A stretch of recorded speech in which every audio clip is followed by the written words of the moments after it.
Welcome to the St Andrews Union Debating Society, the oldest and some might say finest of its kind. Yeah! Fantastic. The motion that stands before the House today is this House would legalise psychedelics, and we are joined by some excellent speakers.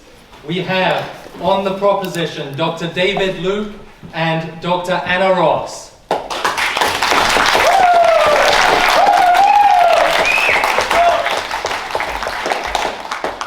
And on the opposition, we have Professor Alexander Baldacchino and William Smith.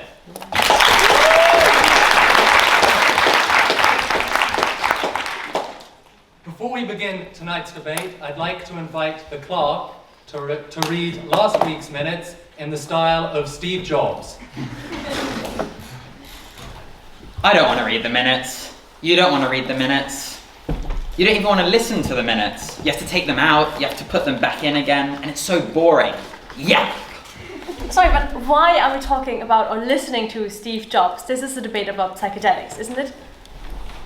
How else do you think he came up with the iPod? There seems to be some disagreement in the House. We will have to take a vote by oral acclamation. All those in favour of taking the minutes as read say aye. Aye. And all those against say nay. Nay. Wow, it seems mighty close. I'll have to consult with my sergeant. Aye. The minutes are taken as read. Resign. Well, without any further ado, I give the call to the first proposition speaker to give their address and to put forward the motion that stands in their name.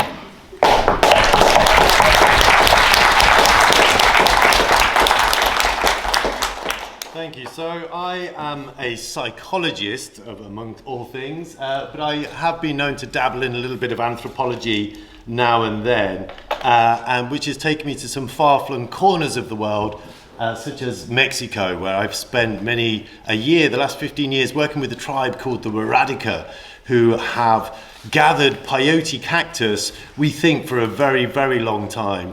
Archaeological evidence suggests it's been used in that region for at least 5,500 years.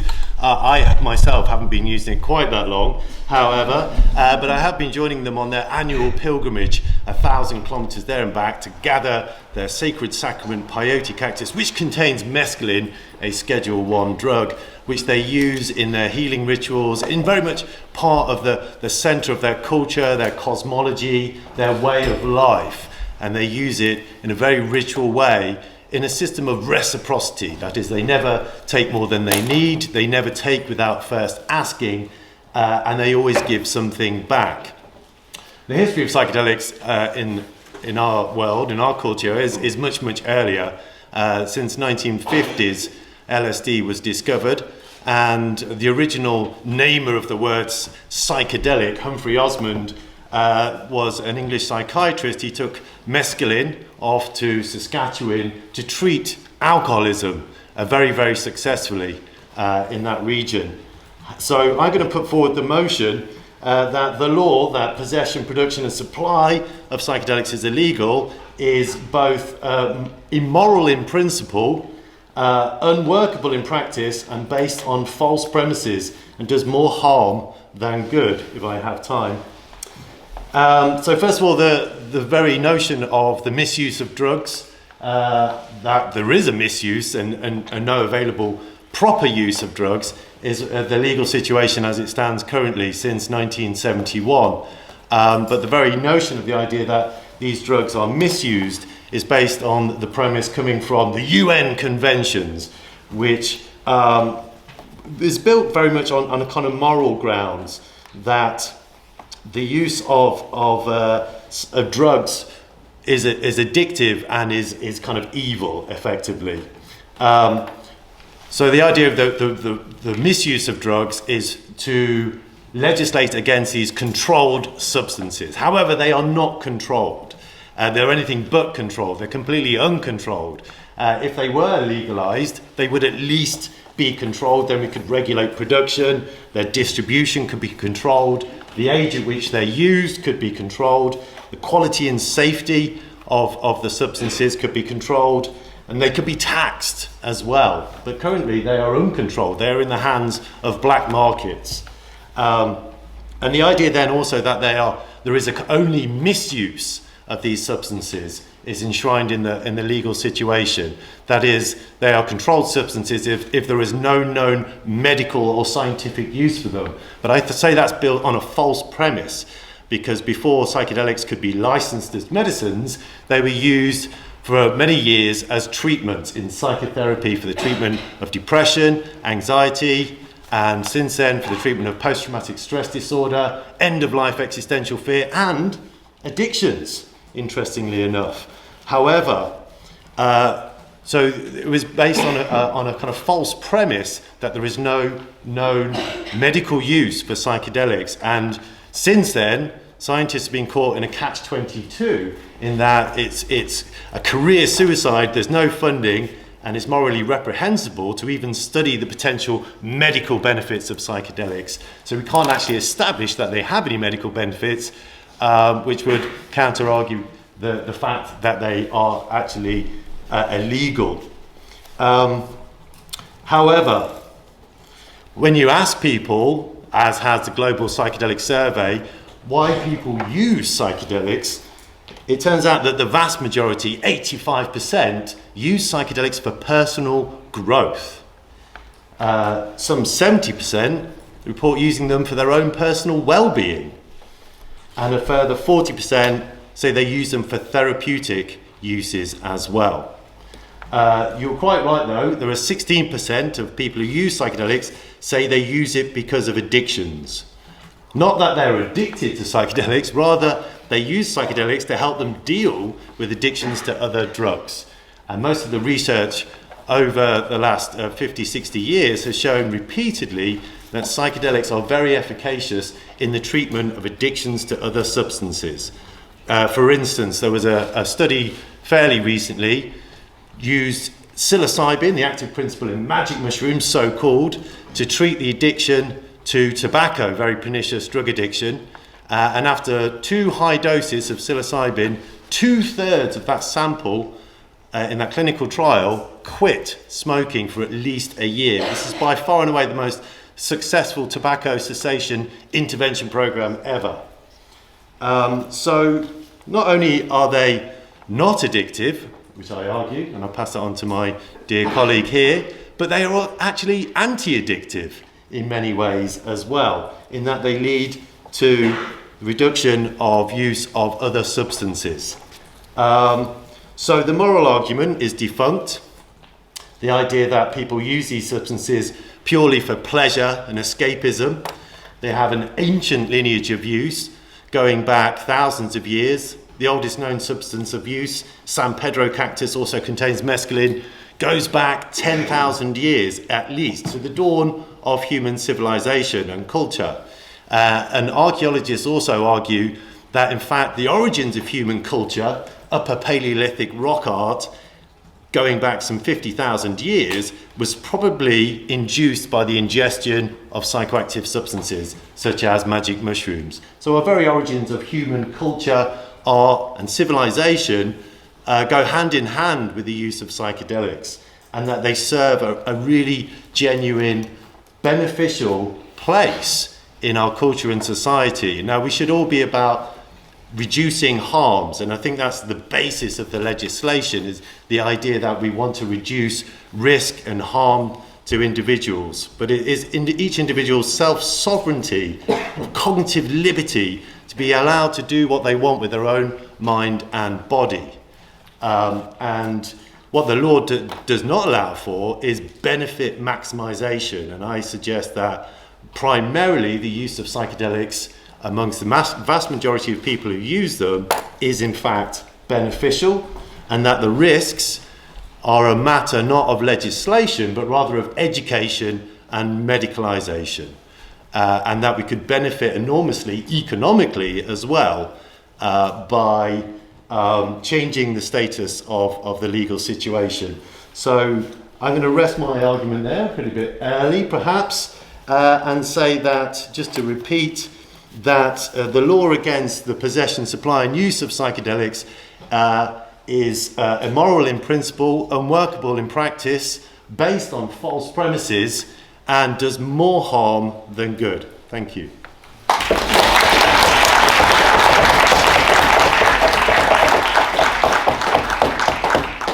I thank the speaker for their excellent address, and now we cross the floor and give the call to the first opposition speaker to give their address and start the case for opposition bench.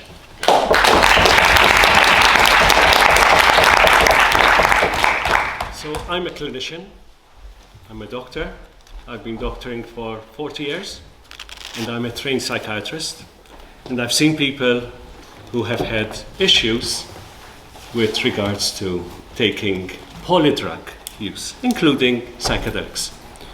And I've heard for several years my esteemed colleague on the other side of the table here talking about these sensational issues. Yeah, morally, ethically, yeah. The reality is we're talking about people here. So, think about people. And let's think about what we're talking here. The statement, legality, psychedelics. What do we mean by that? Does anyone here know what we mean by legality? Legality or illegality is not about control. Yeah? It's not about trade. It's not about profit. Oh, let's be so simple in life because life is not complicated. And we're going to legalize psychedelics and everything will be okay. Because we feel good about it. Yeah, we solved the problem. But actually, I'll take you back a couple of years. Which are the most harmful drugs? We're talking of people here. We're not talking of anthropology and talking about all sorts of sensational issues. What's the most dangerous psychoactive drug that you know of that occupies 25% of hospital beds? Anyone knows what I'm talking about? Nicotine. What's the second one that occupies 40% of alcohol of hospital beds? Alcohol. Alcohol. Oh, by the way, they're both legal. What's the problem with that? Okay? When you legalize something, yeah, and you hand over the control to industry who are interested in profit, they're not interested in values, interested in human rights, they're interested in profit. Then what you're creating is actually more problems. Yeah? The fact that alcohol is legal, it does not necessarily mean people are not drinking alcohol from their friend's house or, from other people's house. Yeah? Same with nicotine. Okay? So, be careful what you mean by legality. So when you're thinking about, in this house, voting against or in favor of legality, yeah, are you talking of decriminalization? That people would not, put or imprison you or create a criminal record because you've been taking LSD? Is that what we're talking about here?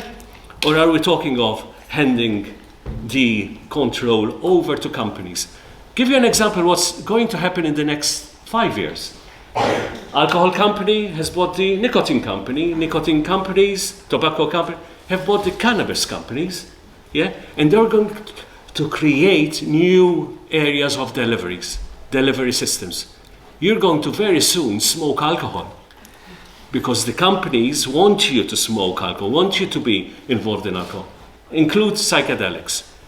Now, going back to people do not use one drug. Yeah, people use several drugs, and we all know here. We all do and deal with different types of drugs. Yeah, be it caffeine or be it heroin or be it cocaine. Yeah. Now, equally, there is medical use for opioids, medical use for cocaine, medical use for cannabis. Yeah. So it's already, as a doctor, I've prescribed for the benefit of individuals getting better, feeling better, etc. you don't need to legalize or illegalize things. Now, what do we mean by psychoactive substances here? What do we mean by that? Essentially, it affects the brain, and hopefully my colleague will be talking more about that, because this is important. We're not talking here of a substance that does not change the way you think, you feel, you remember. It does, and there's evidence around that. Last but not least, what is psychedelics? Yeah? I advise the European Union around new drugs. Yeah? You get around 40 new psychedelics. Hopefully my opponents agree with me. Every year. They're called, synthetic psychedelics, novel psychoactive substances. Yeah, every year. Chemistry changes. People organize themselves in a way to create new substance. Because when it's a psychoactive substance, it is part of human nature that they will try to create new experiences. So let's not be naive. This is an argument around one drug in isolation to certain people. I agree. Culturally, if it is restricted to cultural issues, yes, it remains within that culture, yes. But once you globalize it as a control in the hands of companies, that want to make profit, then we're creating more issues. Thank you very much, and I rest my case.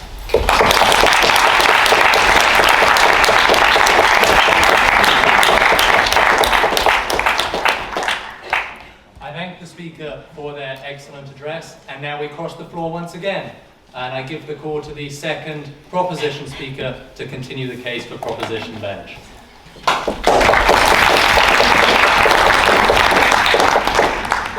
Thank you, and thank you to both of my esteemed speakers. I would like to respond to my wonderful colleague across the bench there. I'm glad you brought up the topic of this debate, which is this House agrees that we should legalise psychedelics. And I'd like us to ask what we mean by legalisation, because legalisation is a very broad term, and the immediate thought in one's head is where my esteemed colleague went, which is the idea that legalisation means complete commercialisation of all and handing all control over to industry, to capitalism, which I think most of you would agree is not a good idea, particularly when you're dealing with psychoactive substances. We've seen what's happened in the alcohol industry. We've seen what's happened in the tobacco industry. However, there is a vast body of academic and policy research which has studied and can show multiple different ways of implementing legal regulation. We have, with the cannabis industry at the moment, we have multiple models around the world which look at different ways of legalizing, and we have several countries which have strict government-only regulatory controls over the cannabis market. So my point to you is, if you are going to vote for the legalization, recognize that it's not for full legalization. You can then decide the nuances of how that will be legalized or how you will implement it.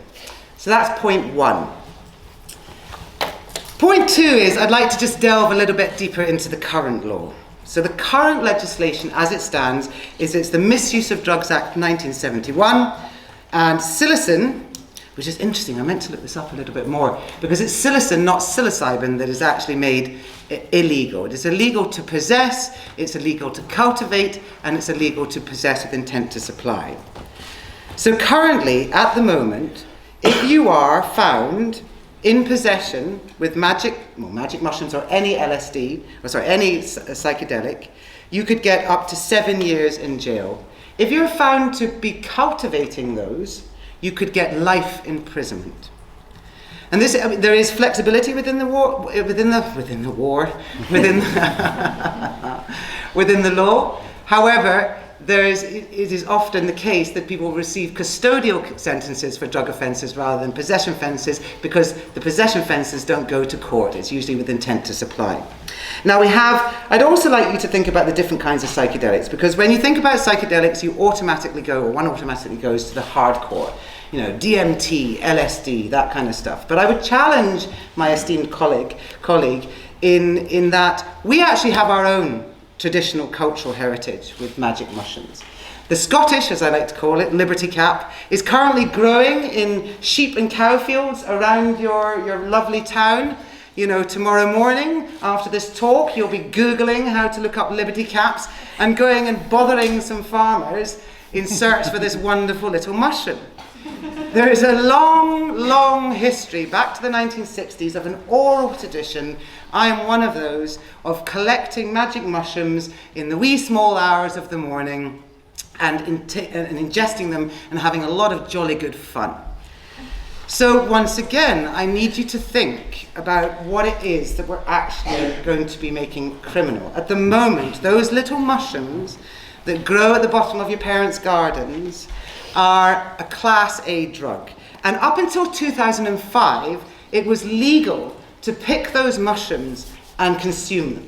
That's how policemen who I've spoken to will admit to using magic mushrooms, because up until 2005, it was legal for them to do so. In fact, so what we have actually seen is a criminalisation as a result of the 2005 Drugs Act, the statutory instrument, misuse of drugs. I did have the section here. It doesn't really matter for the purposes of this, but in 2005, they changed the law. Now, I have 5 minutes left, and I would like to tell you two stories in relation to that, because as you very correctly pointed out, this is not just about highfalutin concepts or, around legalization. This is about real people. And there's two stories I'd like to tell you. One is about why the substances, the magic mushrooms, were made illegal in 2005. And another is very pertinent to what's going on now, and what a lot of the arguments around psychedelics is around legalizing them so individuals can use them themselves to support them in their own physical or mental recovery. So the first story is just quite a short one, and I think it highlights this really difficult and problematic nuance in regards to regulation. So, as you know, as I've just told you, until 2005 it was legal to pick and consume magic mushrooms. As I was growing up, I sort of came of age in the mid-90s. I learned how to pick magic mushrooms in fields from friends' brothers. But on the times when we were dry, there were shops in Edinburgh, and one of them was the Pipe Shop down in Leith. And if you knew the right things to say, you could go and chat to the pipe shop guy, and he would give you some mushrooms he was growing in the back, either truffles. I have no idea sort of how he got away with it, but there was this loophole in the law that it was okay to have fresh mushrooms. And that just went on. That's been going on ever since the Misuse of Drugs Act 1971, so you're talking 30 years. Some shift happened in society. I personally haven't got my finger on it. Maybe somebody else here does. But something happened around about 2002, and there was an explosion in what we now know as head shops. And I actually had a friend who'd set up a head shop in Edinburgh. And as much as he was a friend, he was also maybe slightly a little bit irresponsible. I was working as a support worker at the time for an organisation called Crew 2000, who do harm reduction work. And we saw these head shops beginning to appear. And within a few months, so the head shops would sell things like incense and salvia and all of the kind of other things that hadn't been covered by the Novel Psychoactive Substances Act in 2016. But before then, all of these new chemicals were coming on the market. Maybe it was something to do with China market opening up, because a lot of these chemicals come from there. I don't know. I'm not going to speculate. But what happened was around about that time, these head shops came. But this is where it got problematic. Because up until then, you'd get your acid or your LSD from a pal or a dealer, but if you wanted to get mushrooms, you'd go out and pick them. Whereas these head shops were starting to sell them. And as a support worker, I'd gone round to the head shops with Crew 2000 with a little leaflet. We used to give out leaflets about harm reduction, and they wouldn't put them in the shops because basically it was a loophole in the law. They weren't supposed to be doing it, so they couldn't advertise, so they couldn't produce any harm reduction material. And on top of that, there was the commercial element to it as well. So a year later, what happens? Walking down the street, and there's my friend's shop, 10 kilos of magic mushrooms for £10. Okay? And, what did you expect? We had young lads buying 10 kilos of golden teachers, a couple of bottles of Bucky, and a bottle of vodka, and they're off to the meadows. And they're causing absolute mayhem. Because you're dealing also with individuals that have got a lot of trauma and a lot of stuff going on, and it was not a pretty sight. And there was a moral panic about it, and the lawyers decided that they were going to completely ban. However, they couldn't completely ban mushrooms. So now the situation is, if you've got them growing on your land, that's legal. If you pick them for consumption, it's illegal. But if you pick them in order to dispose of them, that's not illegal. So that's the current situation where we are. And then the other story, which I'll tell very, very quickly, I think, is my current research that I'm doing is called Communitas Ritual and Recovery, and part of that has been to engage with my community and people who have identified recovering from polysubstance use as a result of using psychedelics. What's been fascinating, I've held multiple sort of engagements with this group of people, and what's been fascinating is we're dealing with a group of people who are at the forefront of what we know as the drugs death in Scotland. Scotland has the highest number of drugs death per capita in Europe, and one of the problems that we've got at the moment is polysubstance use, particularly alcohol and cocaine. Most of the people who have come to my workshops are people who've had alcohol and cocaine addiction issues. They've also tried multiple different drugs, so mushrooms and acid and LSD are not new to them. However, as a result of taking the psychedelics in their younger years, when they've got to a point in their life where they felt they really need to get help and none of the treatment has helped, they've remembered, mushrooms. And they remember what it feels like, and they've gone back into that world, and they've sought help, and they've sought their community of recovery. So we now have a growing group of people in Glasgow who identify as people in recovery with psychedelics. And the reason why psychedelics works for some people and not for others is because you're often dealing with entrenched trauma and entrenched stigma and shame. And you're not going to get that from the traditional treatments. The traditional treatments for a lot of these is giving you a pill, methadone, buprenorphine, something else, and a bit of CBD. You know, you can get a little bit more sometimes. Whereas with the psychedelics, something emerges from it. There's a community that comes once individuals have taken it, and they begin to feel sort of communal with one another and supporting one another. And they have these experiences that can only be explained by using the language of other people that have knowledge of psychedelics. And it's been incredibly powerful. So my argument here, I have 1 minute, my argument here is threefold. What do you mean by legalization? There are multiple ways that you can legalize. It doesn't have to be a commercial basis, it can be government regulated. Remember, the current law is really not fit for purpose. Currently, somebody can get up to life imprisonment for picking them and supplying them to their granny with depression. Thirdly, forgotten what my third point was. Fourthly, it really helps with recovery. Thank you very much.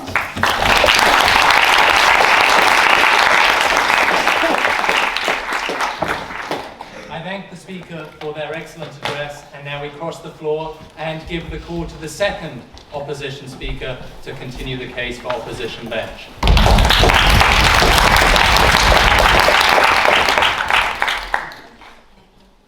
I always love it when the second proposition speaker immediately concedes the debate and makes my point of my speech pointless.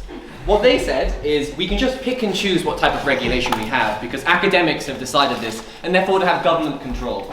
The conception of government bench in every example they have given are examples that exist under a world where it is already illegal. The vast majority of the world does not have legalization of psychedelics, and everything both proposition speakers have said is still allowed to occur. You can still consume them if you really want to. You can still have charity work do it if you really want to. The difference in the debate is what happens when we give governments control over it. The question is not whether psychedelics are good or bad. Sometimes they are good for some people, sometimes they are bad for others. The question is whether or not pharmaceutical companies, government control, the FDA are individuals that we actually trust when we are thinking about what the regulations would look like in the distribution of them. I could trust proposition speakers if they were the head of the US government and the FDA, but unfortunately they're not. I don't think anyone in this debate has the speed dial number of Robert F. Kennedy Jr. and therefore can decide what the regulations are. So the question obviously of the debate is what does legalization actually look like? That's the first question. Let's have a look at what actually happens when we have crises of things like drugs. Anyone know about the opioid crisis? Put your hands up. Anyone know about the Purdue companies, the people who made the barbiturates? Did any of them go to jail? No. How much were they fined? Less than 1%. What kind of regulations emerge? I want to ask Proposition Bench if they want to make an intervention of one of the three major pieces of regulation that actually was effective as a result of preventing individuals from dying from things like fentanyl. No. So it's interesting that they are advancing the argument of legalization without any understanding of what legalization would honestly look like. Let's have a look at what the opioid crisis looked like and why it led to, and continues to lead to, substantial numbers of people to die. One, we thought we had a new miracle drug. We came along with an opioid that would cure everybody's pain. Just like now, we have LSD that we think can cure everybody's pain. What that often results like is oversubscription, overprescription. We think this is the miracle cure that we can give to everybody. This is what doctors would often do. It is also what pharmaceutical companies, knowing that they can now control the supply of it, because if it's a government-controlled model, as the second proposition speaker said, then obviously when they give money to politicians, they will want that legislation to be advantageous to themselves, thus control the government model to allow them to do so, just like they did with opioids. Then we went to the 2000s, after the first wave of opioids, where we started to develop tolerance. The fundamental nature of biology is it doesn't actually like us feeling good for that much period of time. So when we take things like LSD, like we take things like opioids, it fundamentally changes the receptors that exist in your brain to develop tolerance for you. It does not want you to be hallucinating. It does not want you to not have an active understanding of what is happening in the world, and thus it habituates to you. But the pharmaceutical companies are like, boy, I still need to sell you this shit. So what do? They change the drug. They go from things like LSD to things like other things of derivatives that currently don't exist. They went from things like morphine to things like fentanyl, things that would actually be able to provoke the system far generally. What this meant was you had then the 2010s that emerged, which is where the pharmas consistently generated stronger and stronger opioids and pushed them down individuals' throats and then sold them to them. And now we have the world we currently exist, which is where we have some types of legislation that actually aren't actually preventing people from dying, and the mass normalization and distribution of bad versions of these drugs. I think mushrooms can be fine for some people. I don't think when Purdue Industry takes the mushroom, makes a derivative out of it that makes it so powerful and so over-controlling, and then shoves it down kids' throats, that actually proposition would prevent that from happening. Let's have a look at the three pieces of legislation that did emerge as a result of the opioid crisis. The first was something called the Prescription Drug Monitoring Program, which is where it prevented people from jumping from doctor to doctor so that they could stop having the drugs. The second is they imposed prescription limits. They were like, if people are dying of opioids, let's just less officially give them. And the third is that we changed the FDA to have things like education materials. What happened? People were like, well, I still need the damn drug, so they went to a black market because that is what satisfied their demands. The problem of regulation is that it never actually solves the dependency that forms on the addiction. It always tries to have blanket solutions for people who are currently not being helped. The proposition then said, oh, but the black market already exists, bro, so that's a bad thing and we should legalize it. Then said, oh, well, we'll tax the drugs, and then we'll regulate the drugs. If you tax the drugs, they become too expensive, forcing people to go to the black market once you form the dependency upon them. When you have a reduction of the initial supply, you have a multitude of different pharmaceutical companies that have patents where they try to have unique control over that drug. They then don't allow individuals to compete on the market to make them better. They also therefore sell them far easier and misinform individuals, like happens in America over and over again, where they lie about what the drug is doing. They fund the data and research to make individuals misinformed of the conception. They denigrate proposition speakers who know what drugs are actually like and say we can't listen to them because these are individuals that don't have a platform because their academics are probably running out of money like I am. Whereas the pharmaceutical companies have massive levels of money and they can put the idea into doctors' minds, and from that the doctor then tells the patient what they want to hear. Legalization will produce a world in which the proposition bench don't get what they currently get in the world, which is good types of drugs for good types of people. Let's say you didn't agree with that and you think I'm talking shit. Let's say you think that. So why will legalization damage the evidence-based processes and everything the good charity work that the second proposition speaker is talking about? Because as soon as you have legalization, and therefore not the control of supply, you have massive increases of the speed of development. Different pharmaceutical companies want to get their piece of the pie, and thus they try to apply for different systems and generate different drugs. This creates a pernicious market incentive system. Individuals are being sold that they could not take mushrooms because obviously the pharmaceutical companies don't control your ability to have a mushroom from the floor, which means they say that is the bad example of a psychedelic. The good example of a psychedelic is the one that we've just developed, because it went through safety trials. It went through all of these extensive scientific procedures that you can absolutely trust, whereas the pharma in Fife that has just picked it from some shit, you shouldn't actually buy that or purchase that because it might give you a disease. Whereas the pharmaceutical company in the clinical lab, that's the one you can trust.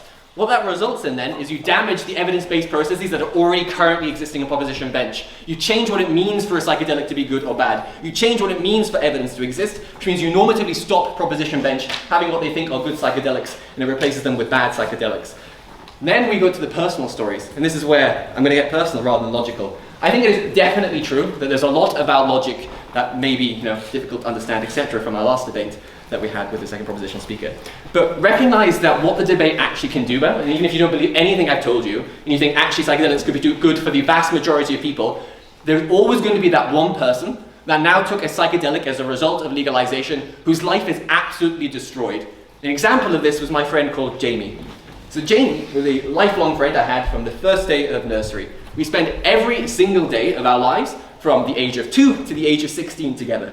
We grew up in very dispossessed, socially alienated environments. He had, unfortunately, not my gifts of intellect, but he had the gifts of humor. What he turned to were things like cannabis. He turned to the social communities that produced things like LSD, and then he turned to spice. From that then, he became dependent upon those drugs because he had to turn to the black market because he had no other opportunity or no other money to do so. When you have things like legalization, where these things become normalized, where these things become significantly more accessible, you force individuals, even if there's only 1 or 2 people in the world, to re-enter or get into this new type of situation. He ended up having to steal money from his mother in order to pay for it. His mother then threw him out.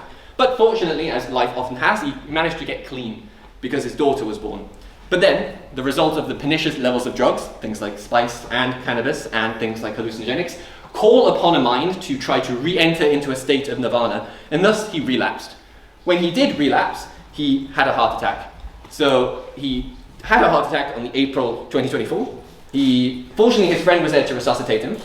But then, because he was so dependent upon the drugs, because the drugs had changed his mind far beyond his own control, something that I think Proposition Bench would like, maybe should read a little bit more about neuroscience to describe that maybe some people do not have addiction, some people do not form dependency, but at least one person does.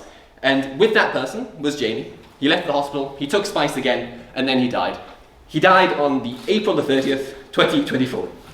And what I think is really important here is that even if 99% of people are benefited by psychedelics, and even if you don't agree that legalization actually creates a bad market, it will push one more person to take one more drug, and I'm not sure how Proposition Bench can defend the idea that that person's life is worthwhile the many other individuals who could potentially be benefited, when they themselves say you can do the people who need it can have it anyway. I think things like research practices are already existing. The example from the first proposition speaker of the study that helped people with nicotine is happening in Manchester, in a country where it is illegal to use psychedelics, because we have already recognized that legalization is about having mass consumption, mass supply, and mass distribution. So we can have everything Proposition Bench have already wanted without trading off another life of another person that doesn't have the support that Proposition Bench thinks they can give them. Because as soon as you have legalization, you see it as a solution to the problem, just like opioids, just like SSRIs. You think a pill will solve this person's problem, not intense therapy, not intense collective treatments, and thus you trade off these people day in and day out. Maybe I could tell you about this Jamie's life furthermore, but what is important is there are lives of people that you will never know the name of, that lie on the streets and die, and you don't even know who they are, because if you side with Proposition Bench, you're supporting that person being on that street in the future, because the government will not get it right. They have never gotten it right. If Proposition Bench is so anti-capitalist, it has to agree with me, because never has the state actually been able to regulate anything effectively, as the first opposition speaker said of things like alcohol. Very, very clear opposition.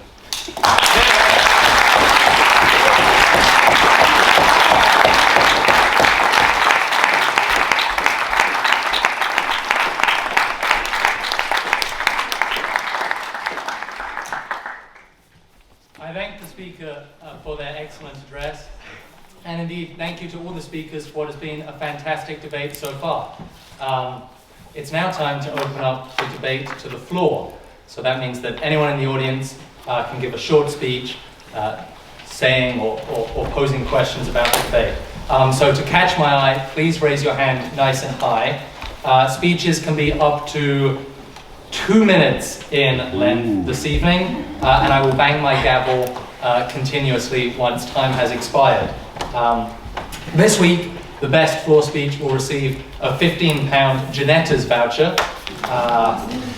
And before the speech, it's very important that you state your name for the minutes. We have minutes books going back 200 and something years, and it would be a great shame if your name doesn't get entered alongside your speech. So thank you, and do we have any speeches from the floor? Yes. Do I stand up? Yeah.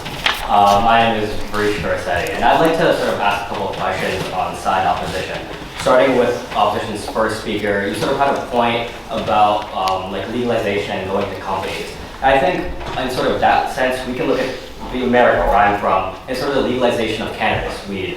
I think there are many states that maybe failed in their legalization attempts. We can also see many states that have had successful ones in the sense that weed is no longer being sold in the black market. You can buy it from licensed dealers, from licensed farms, in sort of a safer manner. So I think the fear-mongering aspect where you send psychedelics off to the labs and they come back with like this 10x version of shrooms that will fry the minds of our youth, it's sort of like, I don't think that's a realistic approach, right? We've seen legalization attempts happen with many other similar types of drugs.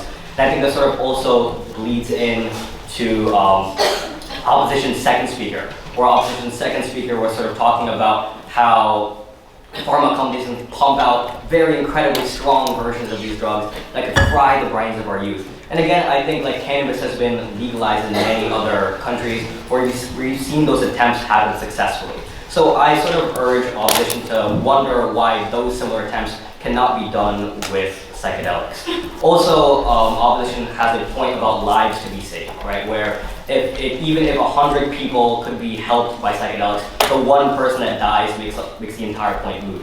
But at that point, why is that opposition standing on the side of nicotine and alcohol when those drugs cause more deaths than any of these combined? That's it. Thank you.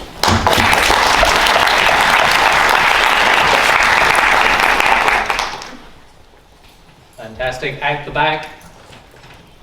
For the minutes, I'm Kate Arthur. Now, I do think it is fairly obvious, as the proposition has stated, there can be good medical and therapeutic use of psychedelics, much like with a lot of drugs, much like with opioids, for example. Similarly, I'm the sort of person who does thoroughly believe in decriminalisation. I think that when people are dependent on substances, that is a health issue, not a criminal issue. However, as the opposition have stated, there is the issue of what about one person who does get addicted. And it does make me think about the substances that we do have nowadays. For example, alcohol. Alcohol is a very widespread drug, very common, very socially accepted, particularly in a university like us. I think most people in this room, either you or your friends, have gone out to a night out, had a bit much to drink compared to what you were expecting and not necessarily remember how you got home or why you were in somebody else's trousers. And yes, a lot of people, they drink a fair bit at university, then they grow out of it, they're fine. But I wonder, when you walk down the street or when you're dancing in 601, do you think there's maybe one person in that room that is struggling with alcohol addiction, whose life is going to be ruined because nobody there picks up on the fact that they are struggling because it is so normalized and entrenched in our culture. We have such a strong drinking culture already. We've maybe just about managed to help with the smoking culture, but then disposable vapes have come along and pretty much ruined all the progress we've made on that. And we have people who will be getting more addicted to alcohol, more addicted to nicotine, and now you want to add psychedelics into the mix as well, hiding the people who are struggling from the common eye. Thank you very much.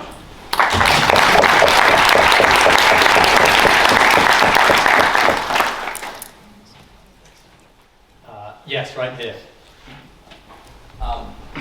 My name is Hayes Stridicus for the minutes. I'd like to start by kind of echoing some of the sentiments of both speakers. I think this is a very nuanced topic, and the answer probably lies somewhere between the two camps. You can't tell by my accent I'm an American, so I approach harm reduction and drug policy from a very American lens. In that sense, I'm also a Coloradan. So for those of you who know me, the chuckles in this room means that y'all kind of get where I'm going. But and someone who voted in favor of the legalization of medicinal usage of magic mushrooms as well.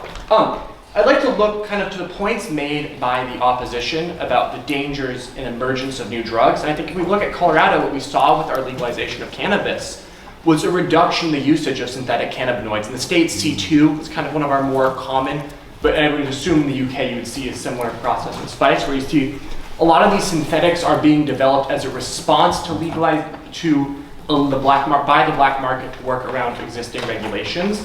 And at least within my home state, when we legalized, looking at surveys like the Colorado Healthy Kids Survey, surveys which look at drug use amongst the youth, you see a decrease in usage of synthetics.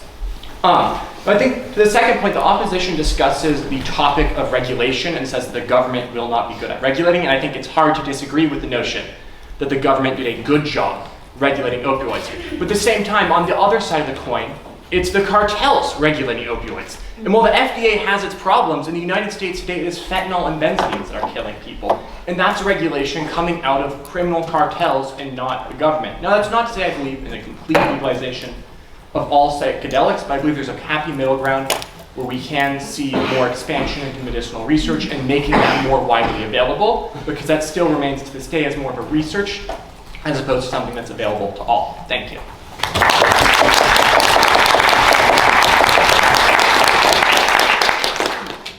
Yes, on the corner there. Yeah.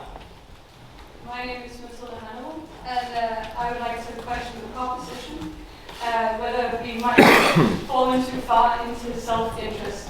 I myself am a student of anthropology, and I have read many fascinating texts about the positive effects of psychedelics.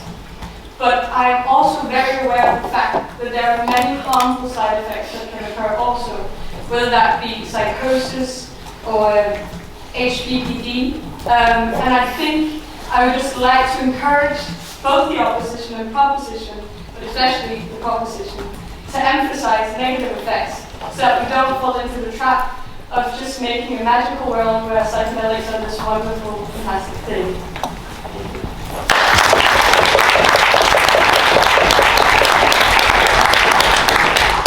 Yes. My name is Marcella Pizzato, for the record.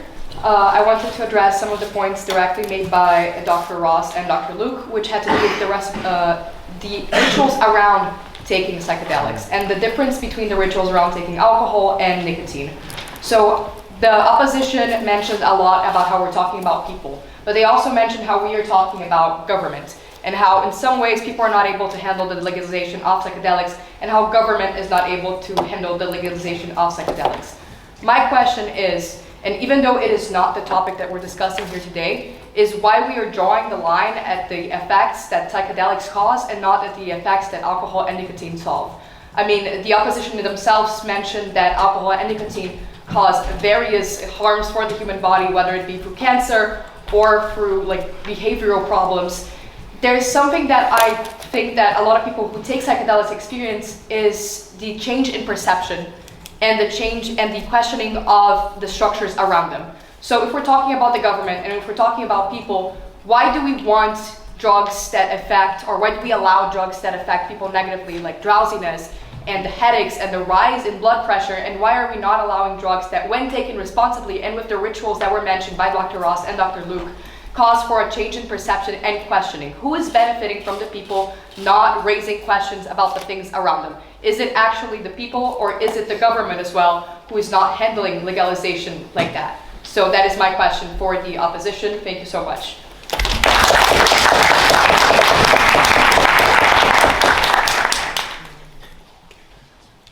Go right here. Thank you.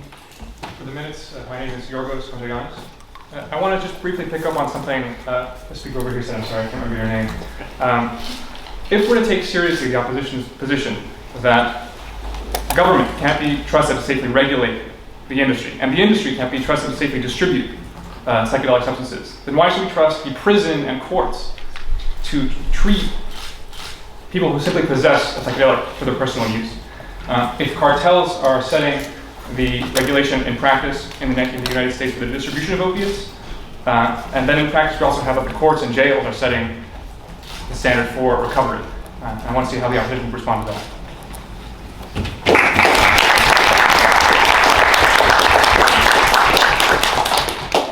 Fantastic. We'll go Alex. I hope you know my name, Jamie. But I find it particularly funny that the first speaker of the proposition said at the end of his speech that we actually don't know if there are any medical uses for psychedelics. And yet, he wants to legalize them. So we have these drugs that, by the proposition's own admission, we don't know if they have any benefits, but what we do know is that they do something to our brain. Something. I'm sure scientists know exactly what they do, I don't. And we say, fine, legalize them. We're not sure they have any benefits, but sure, go ahead. And I think also that there's a very big difference between legalization and decriminalization. And the motion today does say legalization. Legalization is something very broad. It's fair game, sure, it's legal. Do whatever you want with it. And yes, afterwards the government will ad hoc consider how it's going to be regulated. Decriminalization is perhaps what the proposition really wants, which is step-by-step research. Maybe we can start using it here, there. But legalization, let's be clear, is something very, very broad. But in any case, we've been here before, not least the UDS, when in 2022 we did a similar debate, and I have to admit I will not vote the same way as I did then.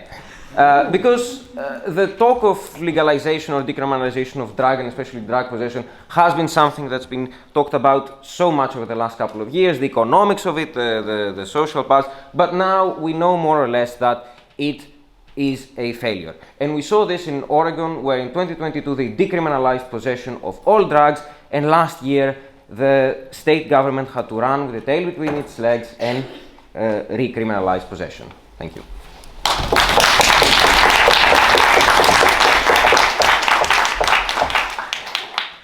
Now we have about time for 3 more, so I'll go with the 3 hands I see, and I'll just go right to left. Let's go right ahead. Yeah. I just had a point for the opposition.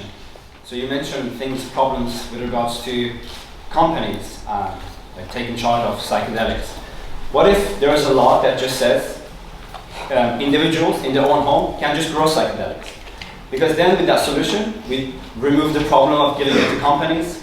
It just it's up to the individuals like me and others to, if we decide to change our consciousness in the way that we want, then we grow our own psychedelics. We don't have to go through the companies. So I agree with the points that if you give this thing to the companies, there could be a lot of problems that could, for example, create new drugs. And I think the way to sidestep that is just to give the power to the people.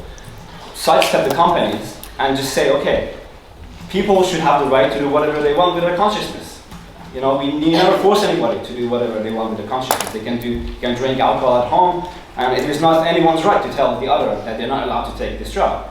Even if they want to make their own new drug at home for their own use, there's nobody's right to tell them you're not allowed to do that. And I think that's the fundamental, that's at the foundation of liberty and freedom. You can do whatever you want with your body, right? Maybe not to harm yourself, but with regards to you want new experiences, fair enough. But I want to say I think this is a really good solution for us to, if the UK legislation wants to move forward, maybe it's too hard to go to the last stage of companies having charge of psychedelics. Just allow people to grow mushrooms safely and to use them and raise education. This society should invest in more education for psychedelics so that people know how to use them, how to cultivate them at home. It's pretty easy to cultivate them as well. So simple education could really solve this problem. I mean, they're just mushrooms at the end of the day, so they're nothing like that weird. So thank you so much.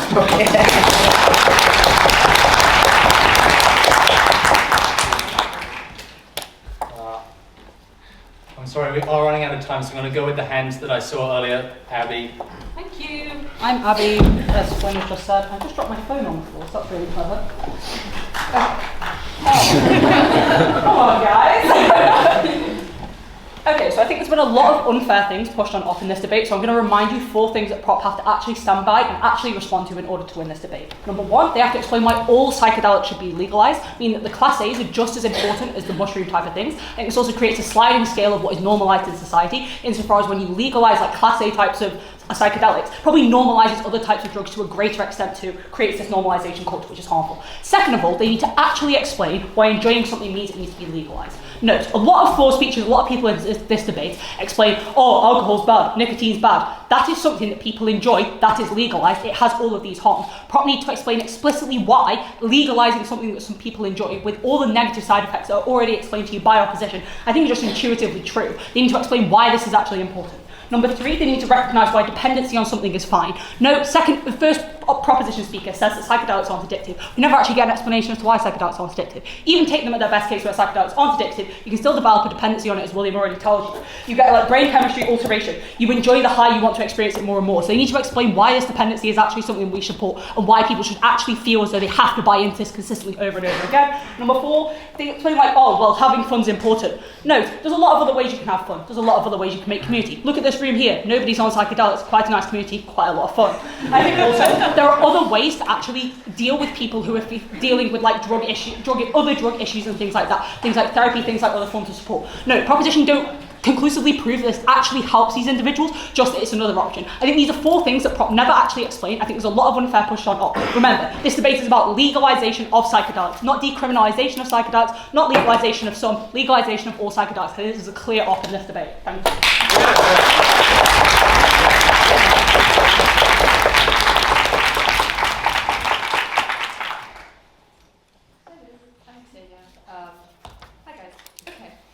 I have some points for both sides of the debate, as it's been an excellent debate so far.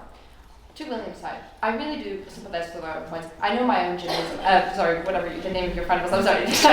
I know my own people in my own life that has very similar experiences. It can be traumatic, it can be terrifying. But the examples you bring specifically around legalization, all Western America, and as I have learned in competitive debate, you can't always apply examples from America to the rest of the world.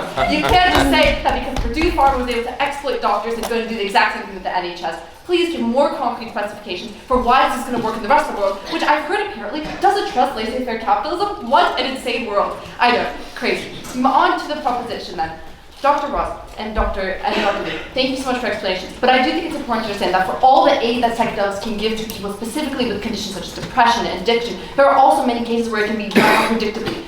Where it can lead to really unpredictable and harmful side effects. I think there needs to be a very nuanced weighing of the likelihood of the negative versus the positive side effects, and how likely it is that the government is to regulate these well. Because even though I do think that a well-regulated system would be probably beneficial to the world, the question is whether or not the British government would do so if psychedelics were to be legalized. Thank you so much to everybody in this debate. I look forward to your responses.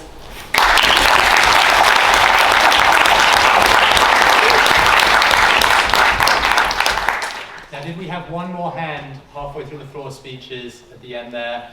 Anyone else? You have 2 minutes. Yes, go ahead. I just wanted to raise a point about the proposition, and I was just thinking about when you say legalization, I want to ask you, who do you think is going to legalize that? Who is going to fund the legalization of psychedelics? And of course, I do understand that that America is an anomaly with all the corruption that's quite prevalent there. However, I do want to ask you, if the NHS is not publicly funded, how do you think the legislation, toward psychedelics will be funded? Who is going to raise that money? What reason would they legalize it if they do not legalize? If they do not fund hospitals, research centers? Why would they legalize psychedelics as opposed to a larger issue that would affect a larger target audience? Thank you.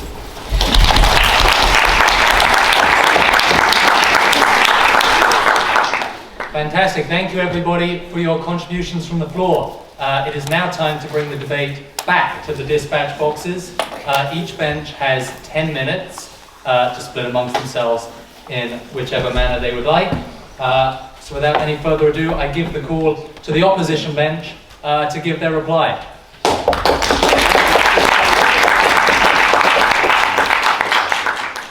Okay, let's go back to basics. What do psychedelics do? We talk about psychedelics as if we all know what the effects of psychedelics. Now, if I mention hallucination, dissociation, are you with me? Do you know the difference? Do you know what it means? Yeah? So, people talk about liberty, ethics, etc. And one person used the word use responsibly. Now, be careful. I don't know who mentioned it. Be careful when you use that word, because that's a company ploy.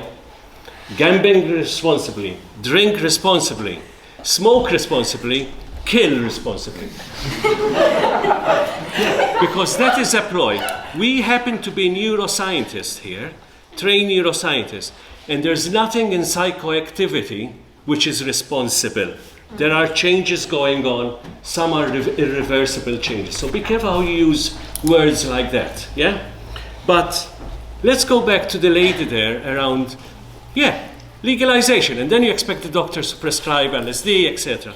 What happened with the cannabis in this country? Yeah, it's decriminalized, legalized, and it's used for medicinal purposes. How many doctors in the NHS actually prescribe cannabis for chronic pain and other reasons?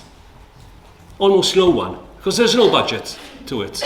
So what's the whole idea? I had patients who basically were asking to get a home office license to be able to prescribe, to get, the £10,000 that was needed in order, at the expense of other people who were on treatment. Okay, that's the reality of these situations. Yeah. Another thing is, let's go back to this dissociation. Hallucinogens, psychedelics, create a state of not only delusional thoughts and ideas, but also an inability to know time, place, and person. The problem, and the same with cannabis, as most psychedelics, because psychedelics is a large group of substances, is that you do not know if we all start taking LSD, for example, we do not know who is going to start experiencing severe dissociation, hallucination, and we do not know amongst you all who's going to become psychotic. And I'll go back to people here. Yeah? Please, can you look when you talk about legalization, you in Colorado, no? Talk about legalization, how the state has managed that. But please, can you look at the figures of the increase in adolescent incidence of psychosis? Yeah, you'll find that's going up. Okay, but these are the figures in the field of epidemiology where you do not hear anything about that. And that is every case, every child, every adolescent who is vulnerable to become psychotic. As a result of these substances being available, they become psychotic early, and their psychosis is more severe and irreversible most of the time. Okay. Last but not least is just for you to remember. Let's go to Scotland. Yes, you're right. America is a bit weird, Let's stay in Scotland. Okay. How many people die of drug deaths? 1,100 every year. How many people die of alcohol, predominantly alcohol? 1,000. How many people die of suicide? 800. So on average, 3,000 people die as a result of these, either self-harm or others. Which leads me to what you're saying here. Yes, of course, you have the freedom to do whatever you want to do. But we live in a society. And when we discuss risk, we talk about harm to yourself and harm to others. So if you decide to drive because you have decided to smoke your magic mushrooms and you kill a child, then is that, what do you have to say about that? Thank you.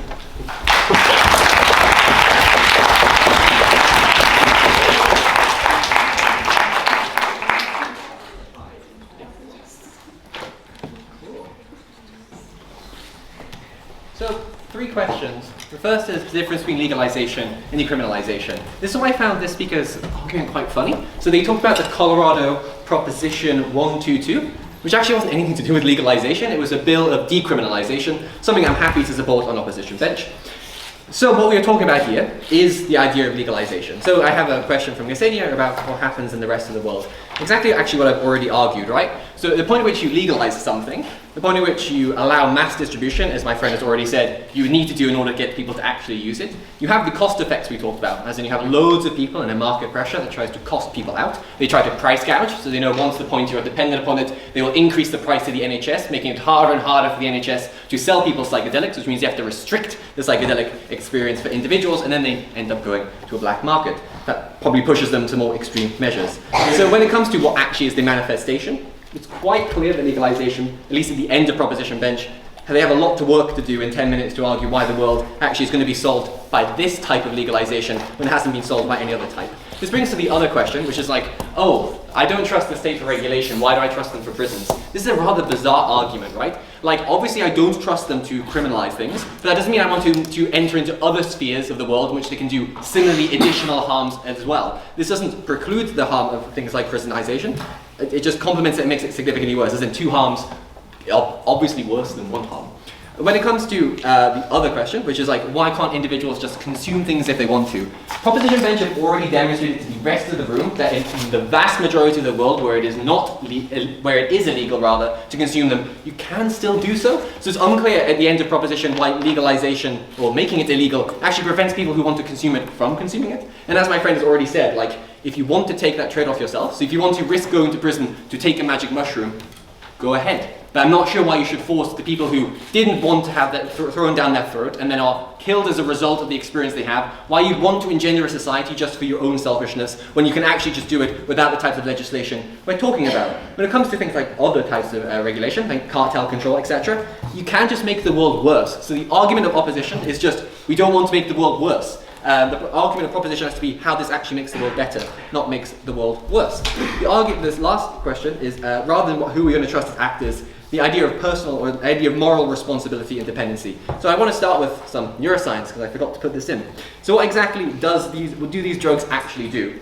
So there is something fancily called a G protein coupled receptor. Anyone know this is? No? Oh god. So this is a type of receptor in your brain, runs on things like serotonin.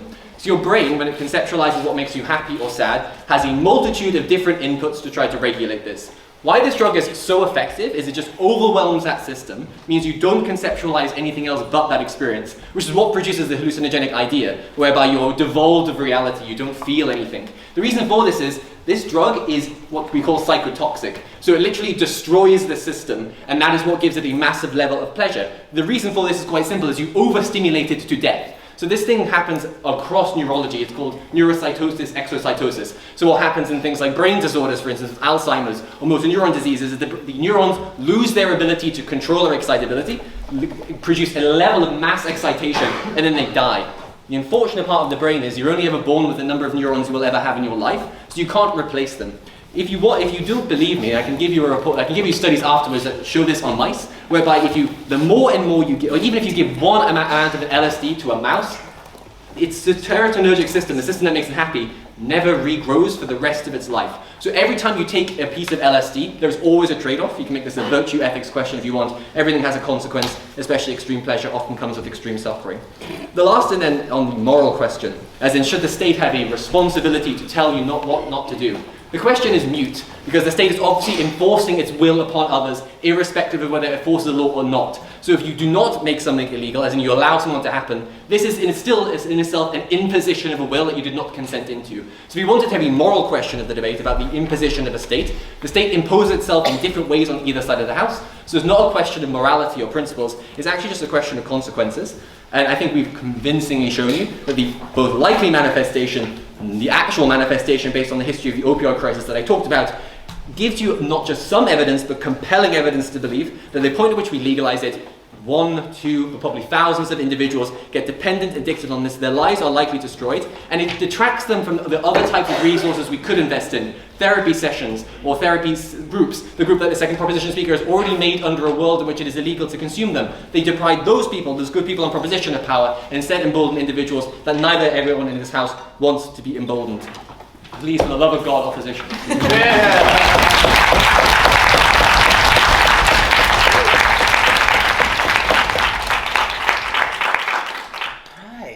Okay. Got some serious fighting to do in here. I thought I was just going to win it, eh? So, I've got 5 minutes. I'd like to respond to a couple of things, although I don't agree necessarily that we were to meet all of these 4 points, but I will respond to a couple of them. First of all, it is recognised that yes, unfortunately, from my point of view, we're not arguing just for the Scottish Liberty Cap. That would be far too easy, and we're arguing for all psychedelics. But there's been a lot of, and my honourable colleague can probably help me with this one in the next 5 minutes, but there's been a lot of conflation with this concept of psychedelics. I'm terribly sorry about your friend who died from spice. I too have lost friends through drug use. However, spice is not a psychedelic. And spice is a horrendous substance. And in fact, most of the substances from the novel psychoactive substances are basically just shit quality, double acts for the real thing. You know, the real thing is the psilocybin mushrooms, the DMT that grows in multiple different plants, the mescaline, and you can tell me which other ones, but there's really only about five to six that are the core psychedelics. So we're not dealing with a massive range of drugs. We're dealing with, in fact, every single one of those psychedelics comes from a plant. Even even LSD, which is ergot, which is fungus from barley and wheat. So I'd just like to make that point. We do recognize that it's all psychedelics, but all psychedelics are not opiates, you know, all this kind of stuff. Second one, I would take issue with this idea that why should we legalize something just because it's fun? And I would like to remind the House that in Britain we don't have a Bill of Rights. We have a legislative situation where we can do whatever we want to do unless it is made criminal. And in 2005 and up until 2005, it was possible for individuals in the UK to pick magic mushrooms. It was possible, well, it wasn't possible for them to grow ergot, but particularly for one of the drugs in this case, it was possible. So already we had a legal situation. So I would take issue with the idea that somehow the government can legislate for my fun or somebody's fun should always be something that we can do. Okay, how many more minutes? I've got 2.5 more minutes. I would like to deal with this concept of addiction as well. I was a bit surprised to hear from several people that we still seem to think that psychedelics are addictive. They categorically are not physically addictive.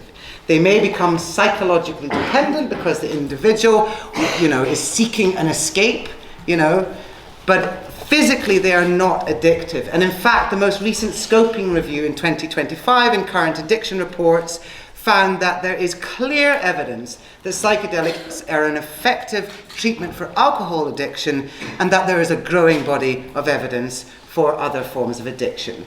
So while we may not have read you all the citations and given you all of the research, there really is a huge body of work that supports the recovery from addiction.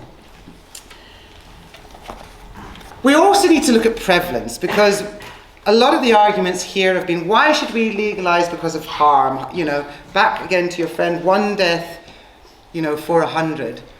However, I have friends and I have family and I have colleagues who would not be alive today were it not for using psychedelics, because it has helped them manage their mental health and physical health. And I seriously grieve for the friends and colleagues and the thousands of people who die every year, whose lives could have been saved if they'd had access to these substances. And then we need to talk about prevalence, because we're talking about legalizing something that's criminal, so we need to think about the people that it's affecting. Last year, I was on the UK Liberty I nearly said the C word. I was in the UK Liberty Cap Hunters Facebook page. And in September of that year, it had 6,000 members. This September, it now has 28,000 members.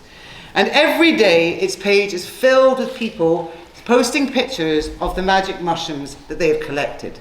Every single one of that person is at risk of criminalization and being imprisoned. And the impact of prison is absolutely horrendous, particularly for individuals who have no experience of the institutionalization of prison. I worked as an expert witness over a period of time, and I've witnessed the damage that it can do having a criminal conviction hanging over you. So once again, I would like to say to you, think of the outcomes of your actions. And I rest.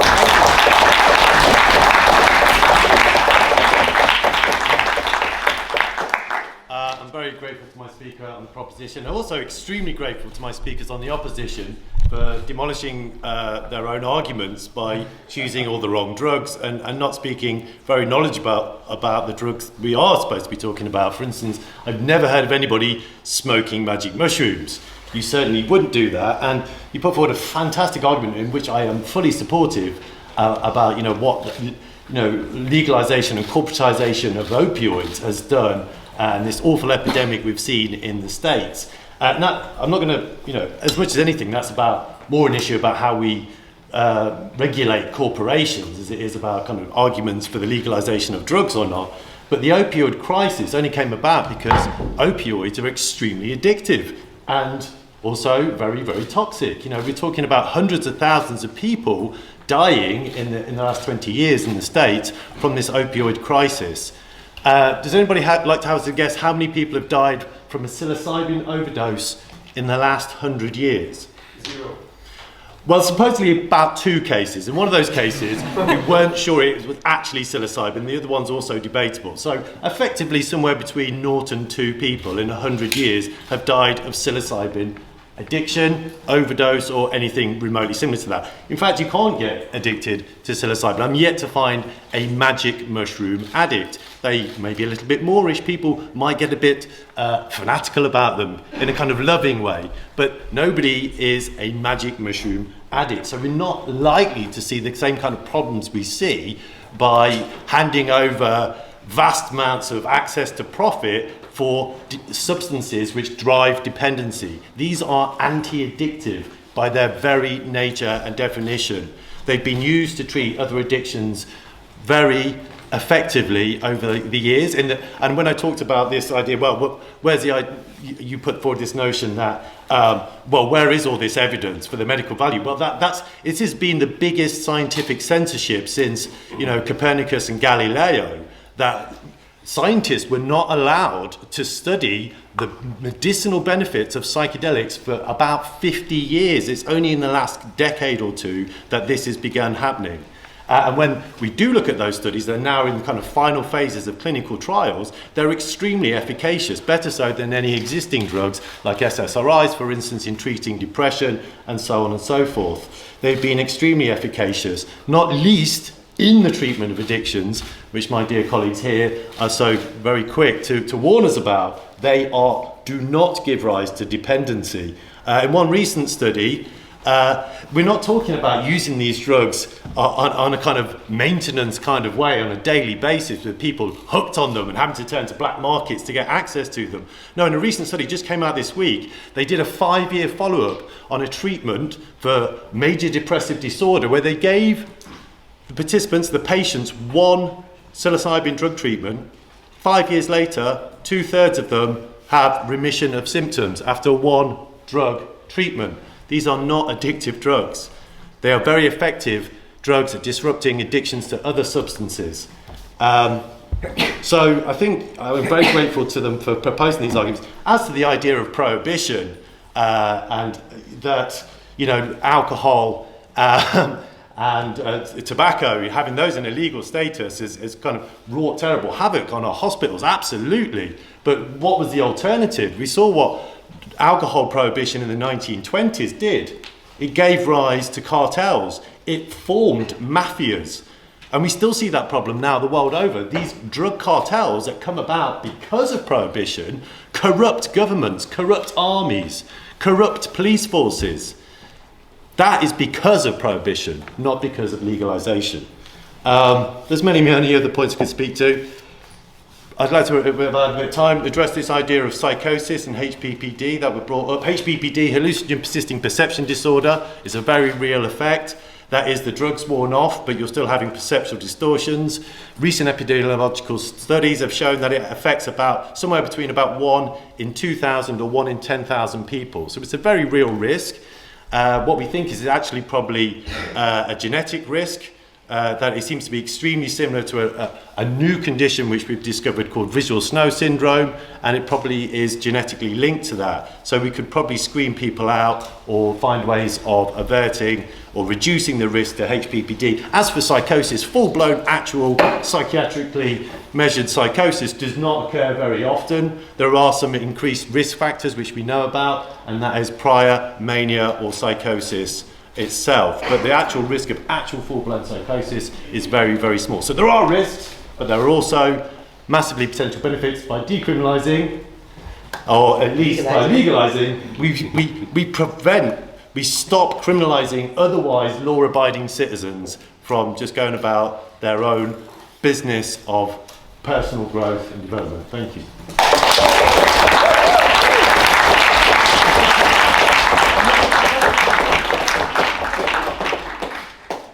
thank you to our speakers and indeed to all members of the House for the fine debate this evening. It is now time to call the House to a vote. So please raise your hand nice and high if you side with the proposition, that is, you believe this House would legalize psychedelics.